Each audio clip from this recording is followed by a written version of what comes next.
¿Alguna vez te has preguntado qué sucede cuando la mente de un rey se quiebra?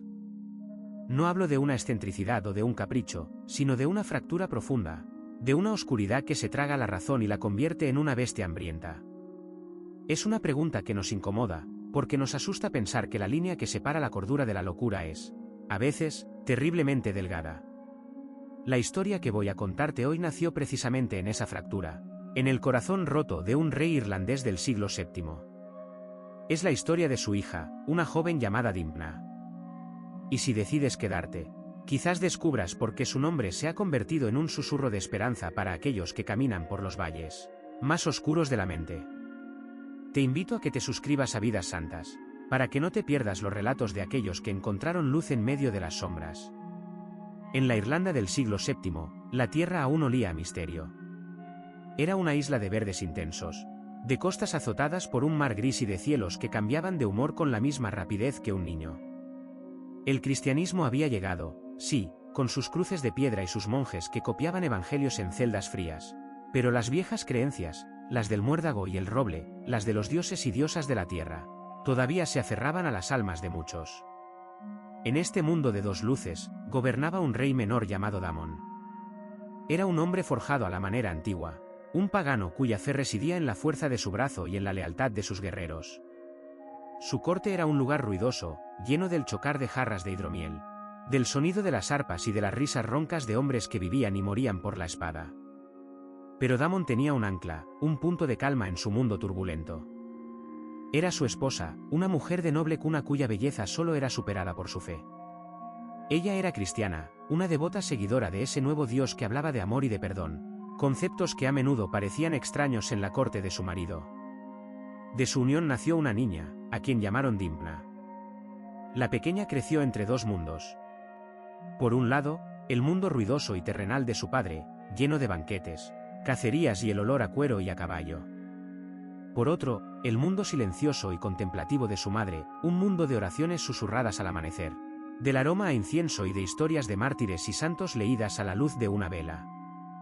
Dimpna, con el cabello del color del fuego y los ojos del color del mar en calma, heredó la belleza de su madre, pero fue su espíritu el que más se le asemejó. Desde muy pequeña, sintió una inclinación natural hacia el mundo espiritual. Las historias de los héroes de su padre le parecían pálidas en comparación con las historias de los apóstoles que le contaba su madre. Había en ella una profundidad, una serenidad que contrastaba con la impulsividad de su entorno. A menudo, se la podía encontrar en los jardines del castillo, no jugando, sino simplemente observando, escuchando el viento entre las hojas como si fuera un lenguaje que solo ella podía entender. Su confidente más cercano, además de su madre, era un anciano sacerdote llamado Jereberno. Él había sido el confesor de la reina durante años, un hombre sabio y de fe inquebrantable que había visto pasar reyes y estaciones. Con él, Dimpna aprendió a leer los textos sagrados y a comprender los misterios de su fe. Jereberno vio en ella algo especial, una devoción pura y sin artificios. No era la piedad forzada de quien busca favores, sino la conexión genuina de un alma que había encontrado su hogar. Cuando Dimpna cumplió los 14 años, tomó una decisión que sellaría su destino. En la pequeña capilla del castillo, ante un crucifijo de madera toscamente tallado y con Jereberno como único testigo, hizo un voto de castidad. Consagró su vida a Cristo. No fue un acto de rebeldía adolescente ni una huida del mundo. Fue una afirmación, una declaración silenciosa de quién era y a quién pertenecía su corazón. Su madre, aunque quizás guardaba en su interior el sueño de verla casada con un príncipe y convertida en reina, comprendió y respetó su decisión. Vio en los ojos de su hija la misma llama que ardía en su propio pecho. El rey Damon, por su parte, no le dio demasiada importancia. Para él, eran cosas de mujeres, devociones extrañas que no entendía pero que toleraba por amor a su esposa. Mientras Dimpna fuera feliz y la reina estuviera a su lado, el mundo de Damon estaba en orden. Él seguía siendo el rey, el guerrero, el centro de su propio universo. Pero ese universo estaba a punto de colapsar. Poco después del voto de Dimpna, la reina cayó enferma. Una fiebre extraña, que los médicos de la corte no supieron nombrar ni curar, la consumió rápidamente. Damon, el hombre que no temía a ningún ejército, se encontró impotente ante el enemigo silencioso que le arrebataba a su esposa. Pasaba días y noches junto a su lecho, sosteniendo su mano cada vez más fría, viendo cómo la luz de su vida se apagaba. Y entonces, un día, se apagó del todo. El silencio que cayó sobre el castillo fue más pesado que cualquier grito de guerra. El luto del rey no fue un luto silencioso y digno. Fue un rugido de dolor que se convirtió en una tormenta. Damon, que había amado a su esposa con una intensidad casi salvaje, se encontró completamente a la deriva. La mujer que había sido su brújula, su puerto seguro, ya no estaba. Y en el vacío que dejó, comenzó a crecer una sombra. Al principio, era solo una profunda melancolía. El rey se encerró en sus aposentos. Descuidó los asuntos del reino. Los banquetes cesaron, las arpas enmudecieron. El hombre que había sido la vida de la corte ahora era un fantasma que vagaba por los pasillos, atormentado por los recuerdos. Sus consejeros, preocupados por la estabilidad del reino, intentaron consolarlo, instándolo a seguir adelante. Le hablaron de la necesidad de una nueva reina, de una alianza política, de un heredero. Damon, finalmente, accedió, pero con una condición que heló la sangre de todos. Solo se casaría con una mujer que fuera tan hermosa como la reina que había perdido. La orden fue dada.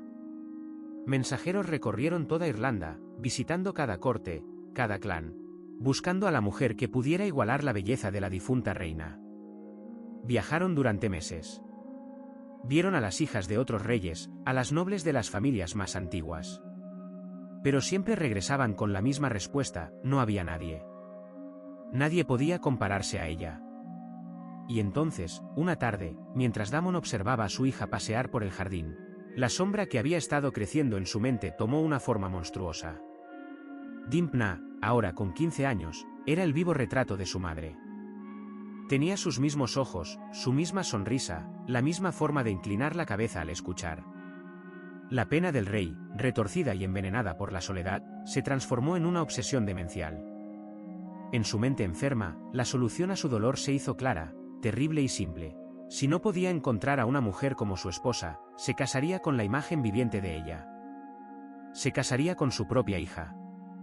La idea, una vez plantada, echó raíces profundas en su mente fracturada. Lo que para cualquier hombre cuerdo era un horror impensable, para Damon se convirtió en la única salida a su sufrimiento. Empezó a hablar de ello, primero en susurros, luego con una convicción aterradora. Sus consejeros, al principio, intentaron disuadirlo, hablándole de leyes divinas y humanas. Pero la razón ya no encontraba eco en el rey. Sus ojos tenían un brillo febril, y su dolor lo había vuelto sordo a cualquier voz que no fuera la de su propia locura. Dimpna no tardó en darse cuenta del cambio en su padre. Las miradas que le dirigía ya no eran las de un padre a una hija. Había en ellas una intensidad extraña, una posesividad que le erizaba la piel. Las conversaciones se volvieron incómodas, llenas de cumplidos desmedidos y de una extraña nostalgia que la convertía en un reemplazo de su madre. El horror de la situación comenzó a asentarse en ese joven corazón, no como un trueno, sino como una niebla fría y asfixiante. Fue Hereverno quien le puso nombre a sus miedos. El anciano sacerdote, que había observado con creciente alarma el deterioro del rey, la llamó a la capilla una noche. La luz de las velas proyectaba sombras danzantes sobre las paredes de piedra. Su voz, aunque temblorosa por la edad, fue firme. Le explicó la profundidad de la locura de su padre, la naturaleza impía de su deseo. No lo dijo con crudeza, sino con la tristeza de un hombre que ve cómo el mal se apodera de un alma. No puedes quedarte aquí, hija mía, le dijo, sus ojos reflejando la llama de las velas. Esta tierra ya no es segura para ti. La oscuridad que ha consumido a tu padre no conoce límites. La idea de huir era aterradora. Dejar su hogar, su tierra, todo lo que conocía. Pero la alternativa era un abismo de horror. Dimpna, con una valentía que parecía impropia de sus 15 años, asintió. Su voto a Cristo no era una simple promesa, era la esencia de su ser. Y prefería morir a traicionarlo. El plan se trazó en secreto, en susurros y miradas furtivas. No podían ser muchos. Hereverno, por supuesto. Y, en una decisión que revela la extraña mezcla de tragedia y humanidad de esta historia, decidieron llevar consigo al bufón de la corte y a su esposa. Quizás porque eran de confianza, o quizás porque en un mundo que se había vuelto loco, la compañía de un bufón parecía extrañamente apropiada. Necesitaban un poco de normalidad, aunque viniera disfrazada de locura fingida. Una noche, cuando una tormenta de primavera azotaba la costa, haciendo que los guardias se acurrucaran en sus puestos, el pequeño grupo se deslizó fuera del castillo. Dimpna llevaba consigo solo algunas monedas y joyas, lo suficiente para el viaje. No miró atrás. Sabía que la Irlanda que dejaba ya no era su hogar. Se movieron en silencio a través de la noche, el viento arrancando las palabras de sus bocas. Llegaron al pequeño puerto donde un barco de mercaderes, sobornado por Hereverno, los esperaba para zarpar hacia el continente. Mientras las olas grises del mar de Irlanda los alejaban de su tierra natal, Dimpna se aferró a la barandilla de madera, sintiendo la salpicadura fría en su rostro. No sentía alivio, no todavía. Sentía una profunda tristeza por el padre que había perdido, no a la muerte, sino a la locura. Y en su corazón, rezó, no por su propia seguridad, sino por el alma perdida de su padre. El viaje era incierto, el futuro una página en blanco. Pero en medio del miedo, una extraña paz la sostenía. La misma paz que había sentido en la capilla al hacer su voto. Estaba en manos de Dios. Y eso, por ahora, era suficiente. El viaje por mar fue duro. El barco era pequeño, un cascarón de madera que crujía y se quejaba con cada embate de las olas. El olor a pescado salado, a brea y a humanidad hacinada era constante.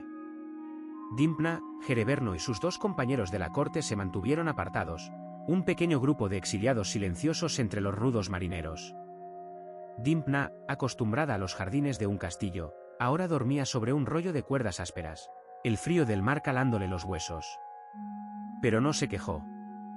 En su interior, había una fortaleza que ni ella misma sabía que poseía. Observaba a Hereverno, cuyo rostro, surcado por las arrugas de una larga vida, se volvía hacia el este cada mañana para rezar, un faro de constancia en un mundo inestable. Finalmente, tras días que parecieron semanas, avistaron tierra.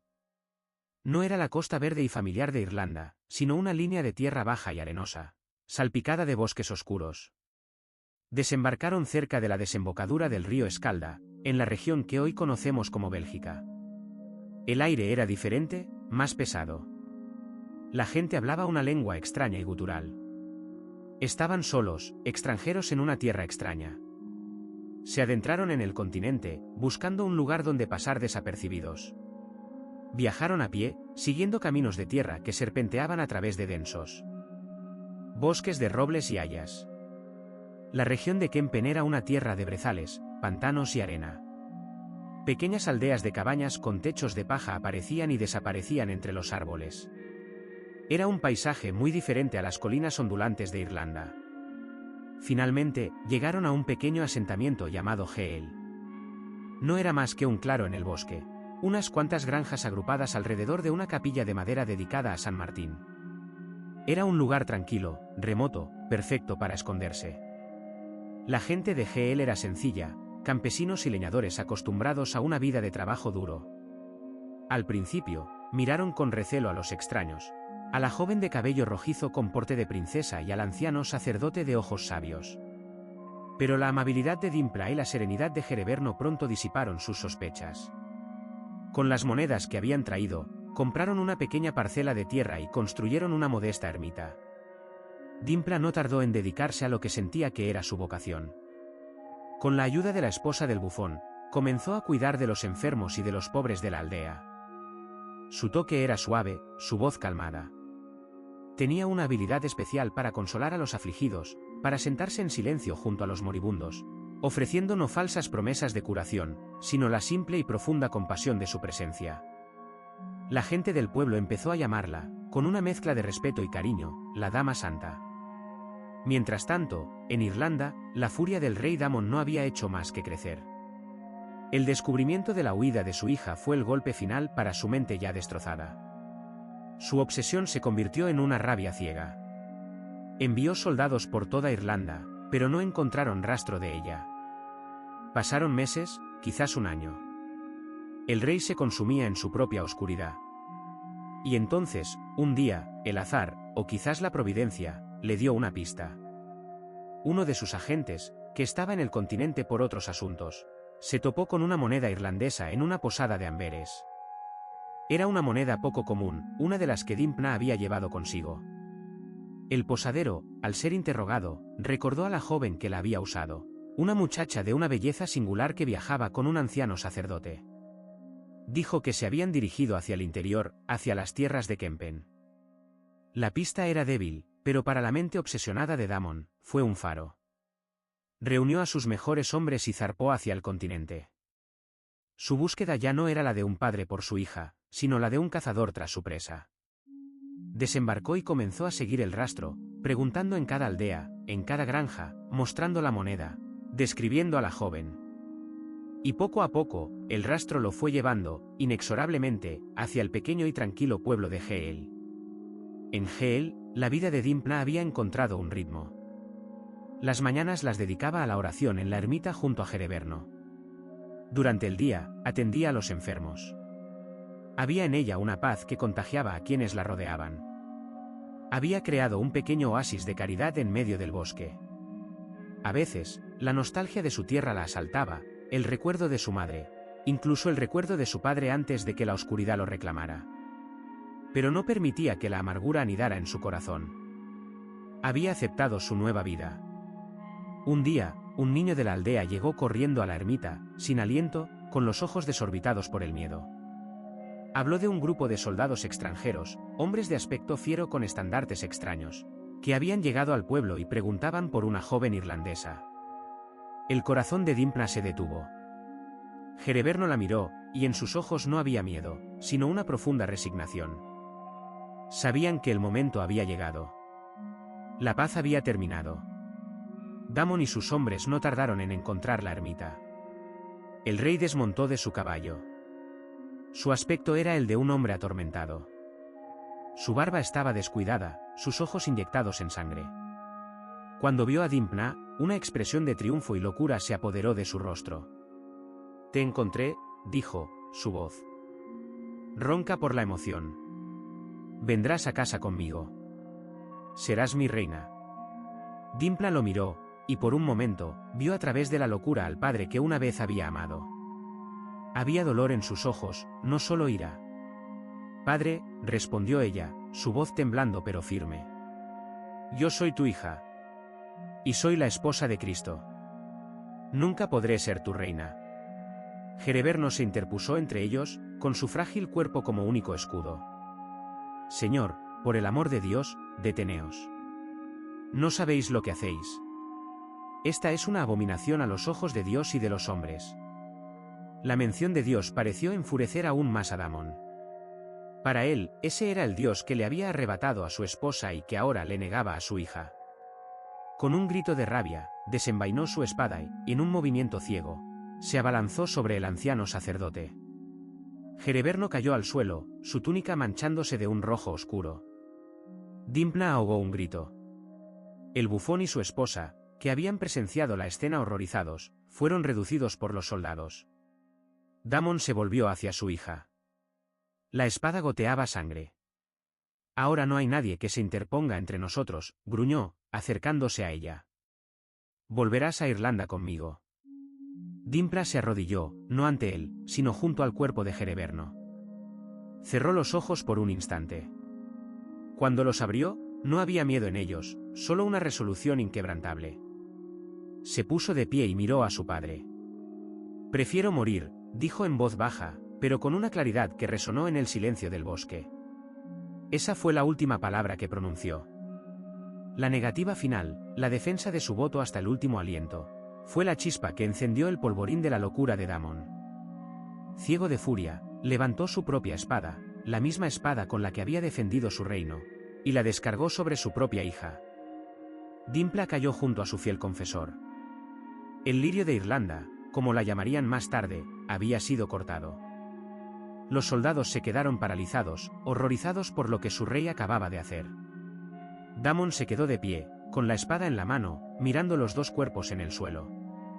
La furia pareció abandonarlo de golpe, dejando solo un vacío inmenso.